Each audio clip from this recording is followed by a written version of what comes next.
What's going on, you guys? So, with the Las Vegas Raiders now falling to the Tampa Bay Buccaneers, if you guys didn't see it today, definitely shade some things up. Now, obviously, we're not doing it with as much quality as we usually do. We got to get out and get some Christmas shopping done with the wife. Hopefully, you guys can understand. We got some things to do today, so we just want to give you guys kind of our surmission.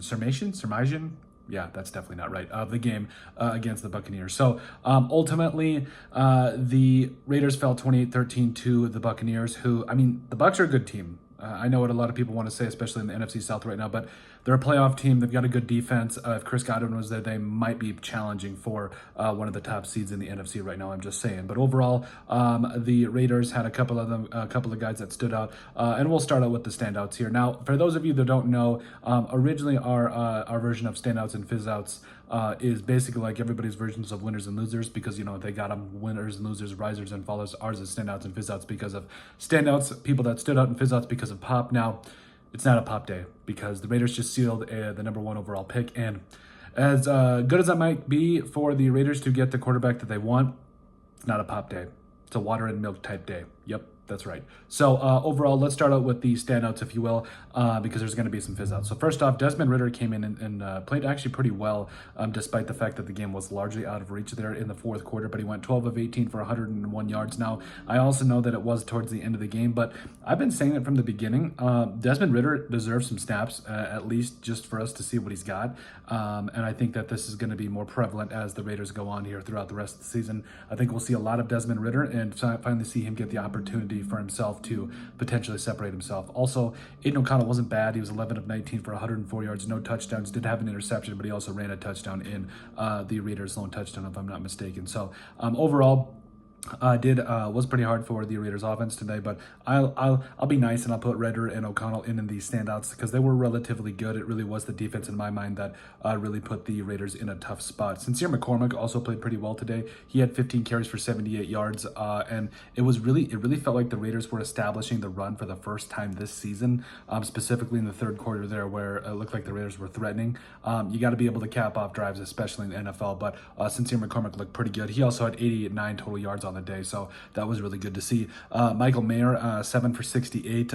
Really good to see him come back the way that he has, back into the offense and everything. And hopefully he gets a little bit more involved, or at least that's consistent. Jacoby Myers was 7 for 67, continuing that argument for being the wide receiver one.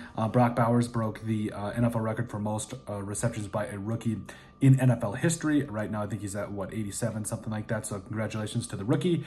Let's get him some other help, especially defensively. But 3 for 49, it was Brock Bowers. That was good to see. Defensively, so Darnay Holmes got a sack, but the rest of the secondary, I understand that you don't necessarily put an afternoon on the secondary and on one bad player, but overall, yes, the Raiders were able to get picks. You had Jack Jones, who got an interception, definitely did himself some favors there. Kayvon Chason had half a sack, also had that pick. So there were definitely some standouts defensively, like we mentioned. Also, Trayvon Morgan led the team in tackles with 8, had half a sack as well in there with Kayvon Chason and everything. But and then also Amari Burney, just absolutely coming out of nowhere, had that strip sack, it was a sack that caused that fumble, and ultimately with the recovery and everything. So Adam Butler also had a sack as well. So there were some good spotlights here defensively that the Raiders were showing a little bit of fight. So defensively, it was really good to see them show a little bit of life. As far as the rest of it, though, I mean, the secondary got torched. I mean, DeCameron Richardson, I don't know at this point. I know he's a rookie. I know he's kind of getting his skis under him, but just the secondary got torched. It doesn't matter. I understand that Baker Mayfield is Baker Mayfield. He's a good quarterback in the NFL, but any time that Joanne McMillan or whoever it was, Jalen McMillan, 4 for 59 and 2 touchdowns. Mike Evans did whatever he wanted. K. Dotton was tough.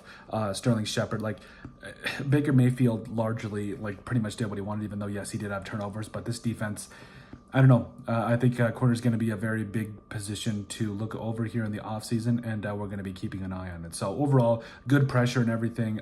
We were, as far as the run game goes, it was not good there either. The Buccaneers just did 152 yards on the ground, not great as well. But and that's going to be their bread and butter. There, we're going to run the football. We knew that, but overall, Raiders defense, I'm a little worried. 2-11 on the season, obviously fighting for that number one overall pick. Maybe Antonio Pierce is a one and done. I don't know, but overall we got to see better stuff from the Raiders defense. But let us know what you guys think about the Raiders performance against the Tampa Bay Buccaneers today. Make sure you guys like, comment, and subscribe down below, and we'll see you on the next video.